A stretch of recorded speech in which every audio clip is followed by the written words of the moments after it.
नाचण्याचे प्रकार असतात बरं.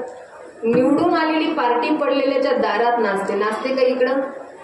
पण निवडून आलेली पार्टी पडलेल्याच्या दारामध्ये नाचते. नाचते ना दादा बाबा? नाचत असते. तरुण पोरं दारू पिऊन वरातीमध्ये नाचतात आणि कथा कीर्तनातही नाचल्या जातात. असं 3 प्रकारचं नाचणे. फक्त लक्ष द्या आणि मला रिप्लाय कळवा बरं. निवडून आलेली पार्टी ज्या वेळेला पडलेल्याच्या दारामध्ये नाचते ते नाचणं तिरस्काराचं की भक्तीचं? बोलत चला. तिरस्काराचं. तरुण पोरं दारू पिऊन वरातीमध्ये नृत्य करतात ते नाचणं भक्तीचं की मस्तीचं? मस्तीचं. निवडून आलेली पार्टी ज्या वेळेला पडलेल्याच्या दारामध्ये नाचते ते नाचणं तिरस्काराचं. तरुण पोरं दारू पिऊन वरातीमध्ये नृत्य करतात ते नाचणं मस्तीचं. पण कथा कीर्तनातलं जे नाचणं आहे ते आहे भक्तीचं. म्हणून नाचू कीर्तनाचे रंगी ज्ञान दीप लावू जगी. म्हणून नाचायचं नसेल तर कथा कीर्तनात नाचावं. की नाचू कीर्तनाचे रंगी नाचू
Oh,